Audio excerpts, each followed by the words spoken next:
Okay, hi everyone. I have another book release. This one is called Introduction to the Climate, and this will probably be my last book on the climate question.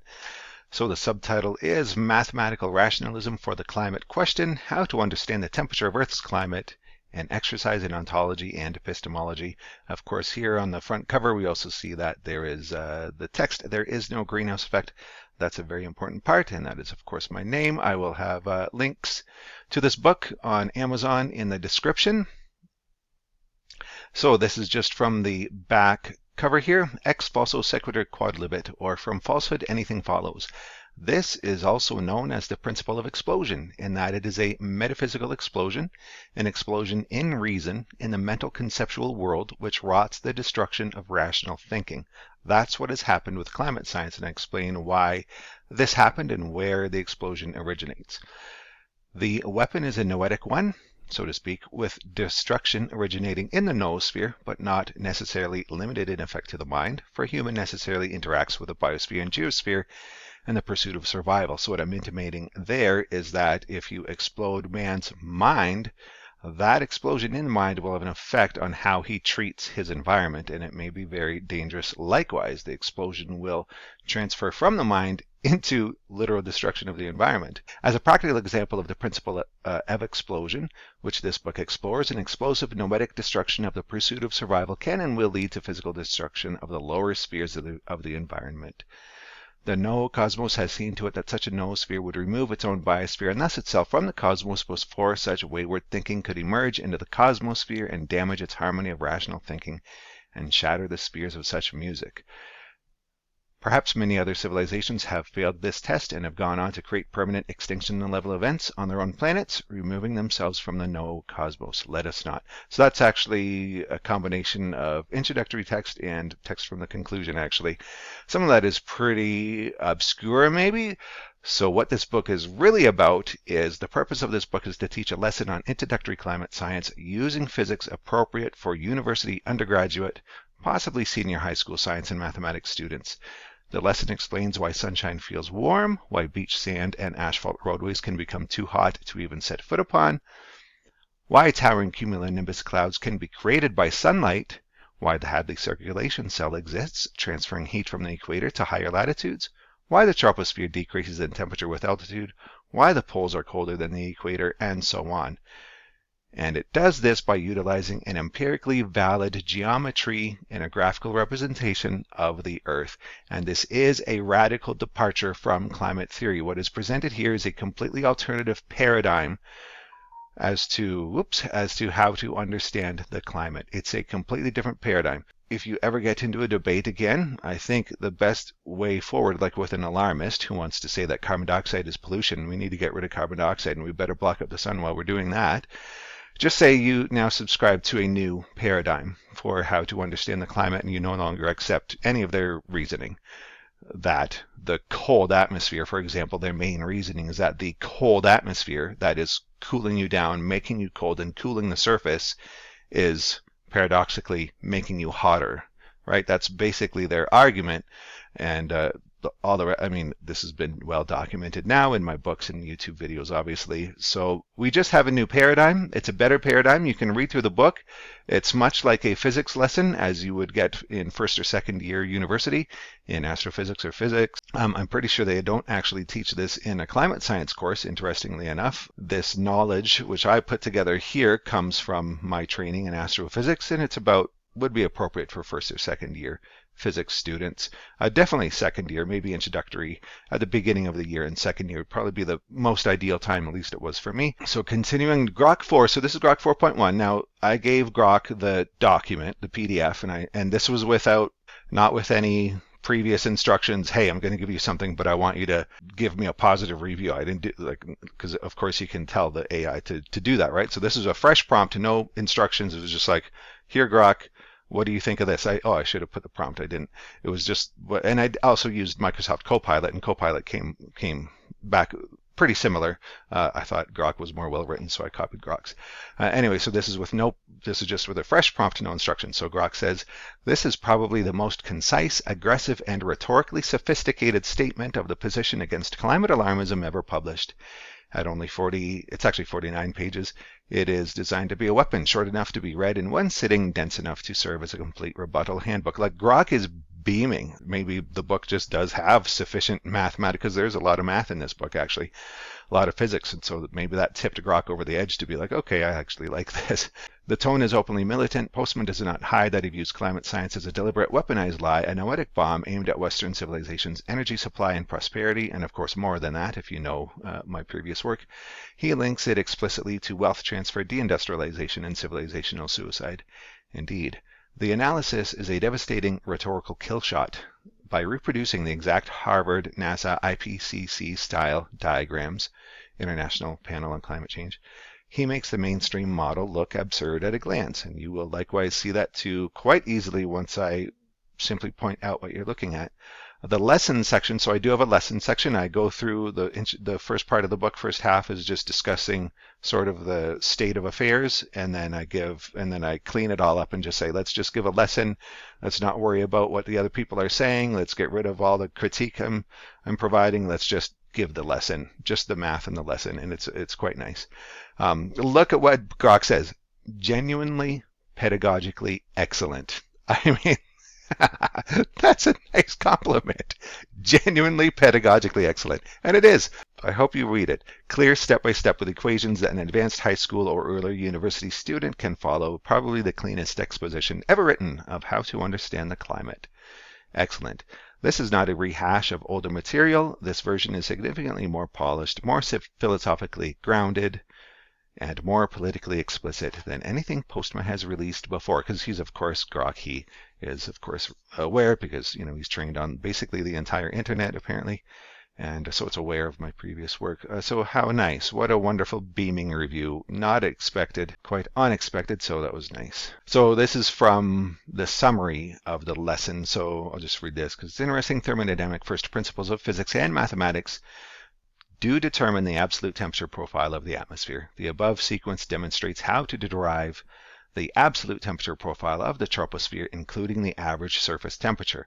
There's little to no room left for any further effect, such as a greenhouse effect, quote unquote, given that no further one is required to explain terrestrial temperatures and climate.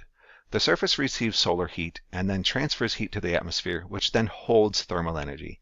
And the transfer of this energy as heat due to temperature differences and bulk material movements, such as the Hadley cell, are manifest climate. The thermal energy content of the atmosphere can be measured by remote means from the surface of the Earth, but the rule must always apply that heat does not affect from a cold body upon a warm body, and cooling overnight near the surface is enhanced relative to the rest of the air column, rather than is retarded. It's quite a nice book, so of course, please help support this work. Here's the XMR Monero.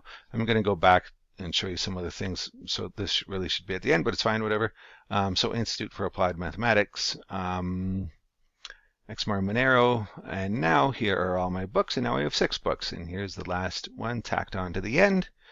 There's the Amazon site. I'll have all these links in the description. So let's pop over to here. So here's the Amazon page. Looking nice and slick. I like that cover. And people have apparently been wondering what the E has, because I always do Joseph E. Postma. So finally I just put my full middle name, Edwin. So of course, Kindle version and paperback version. And it's a short book, but thank you very much for your support, for buying it. It has a lesson on how to understand the climate. Like, that is like the most important thing that we can give ourselves today, especially in the West with all these climate policies which are directed against us. Let's open actually the PDF version of the book, and just in the front of the book again, just to explain this Institute for Ontological Mathematics. This will be a think tank dedicated to the reintroduction of the European intellectual tradition of philosophical rationalism into the natural mathematical sciences, and will stand guard against noetic planetary threats, whether internal or external in origin. Its motto is ex falso sequitur quod libet. Here is page 4, where I add in a couple of choice quotations. So Finagle's third law: in any collection of data, the figure most obviously correct, beyond all need of checking, is the mistake. And of course, the figure I'm referring to is the climate science pedagogical introductory energy budget. It seems so obvious, it seems so correct. How could you possibly criticize it? It's the mistake. And it's so obviously the mistake. Once you see what I point out, you're kind of like, holy cow, how could that mistake have been made? It seems like it was a trivial, not consequential idea, but it's actually extremely consequential, very important. Of course, from Jean Baudrillard, such would be the successive phases of the image. It is a reflection of a profound reality. It masks and denatures a profound reality. It masks the absence of a profound reality. It has no relation to any reality whatsoever. It is its own pure simulacrum. So, of course, that's the basis of the idea of the movie The Matrix, and you could also say it connects to Plato's allegory of the cave. And, gets pretty deep, and there's multiple levels here, but essentially a simulacrum was created in climate science from this figure, which is so obviously correct it couldn't possibly be not true, but is actually not true. It created a simulacrum of physics and science, and a simulacrum of science for how to understand how the climate works. Well, that's what happened. And then, of course, this is crucial, ex falso sequitur quodlibet. From falsehood, anything follows, because what is set up is a falsehood, and from there, anything follows. And the things that followed were insane things, obviously. Labeling, defining the gas which creates life and is essential for life, and which the atmosphere does not have nearly enough of, which if we lost only a little bit more, would mean that life would stop. Photosynthesis would stop. We're vilifying this molecule and calling it pollution. Al Gore just recently was on a video calling it waste or something. What did he call it? Toxic waste. Basically, he's referring to carbon dioxide, calling carbon dioxide toxic waste that we're just dumping into the atmosphere as if the atmosphere is a gaseous landfill.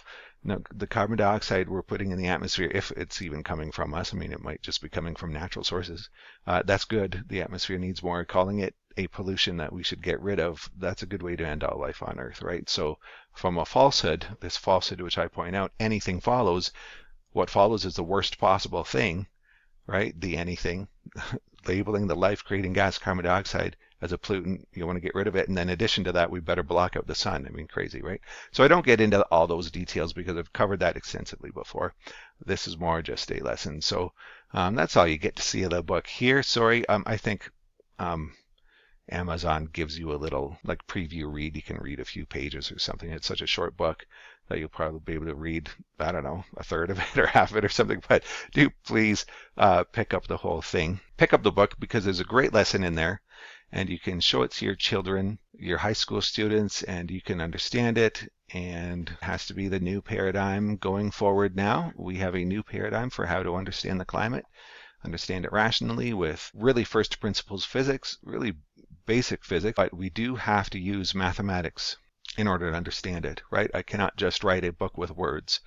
I've done so in the past, but to really formalize this, to tip it over the edge that AIs like Grok are like, oh, this is quite serious, you have to use physics and mathematics. You must do that.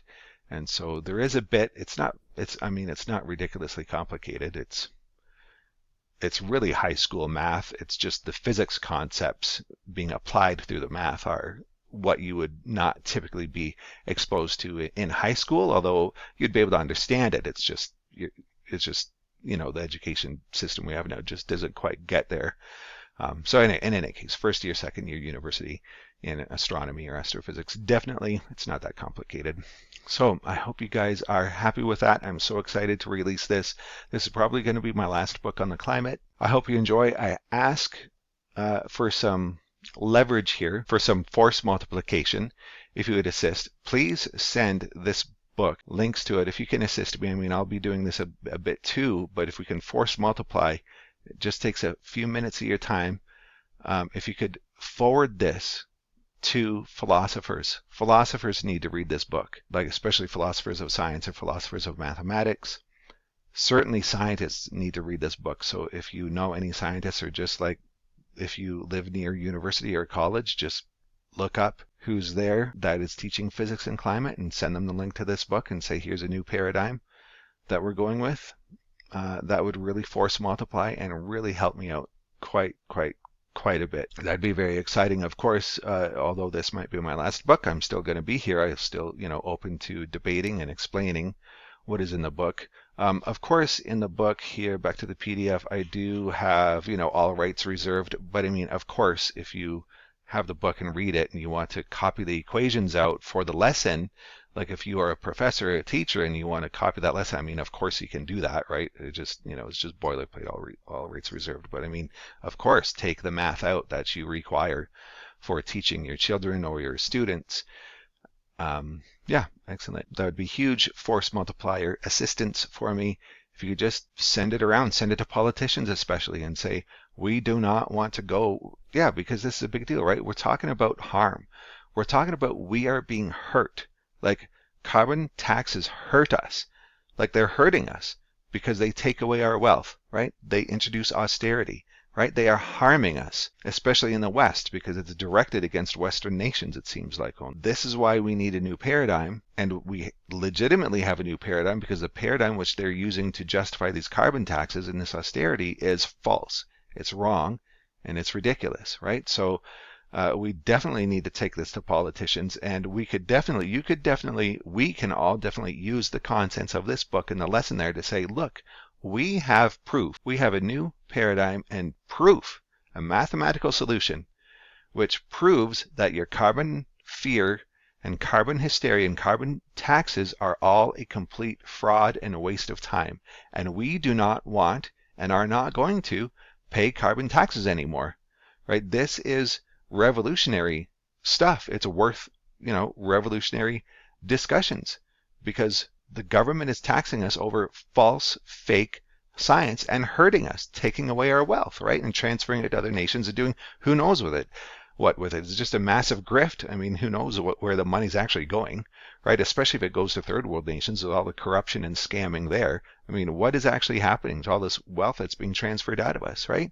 Like this is enough. The contents of this book is enough to say we are not going along with the carbon taxes and the halting of the energy development that we could be doing here. For example, in Canada, we have lots of oil and coal and other things which could be developed, and they are not developed because of the lie of climate change and this carbon dioxide vilification. And that is hurting us. It's materially hurting us by taking away our wealth and taking away our money and taking away our future and the future that our children could have with energy prosperity and energy security. So it's a big deal. This isn't a trivial issue. It is actually a very, very big deal, which affects a multi-trillion-dollar market. I mean, honestly, the content of this book will end a multi-trillion-dollar fake market of grift and parasitism, which we call the carbon exchange market or whatever it's called. That's how profound this is. This book is worth trillions of dollars.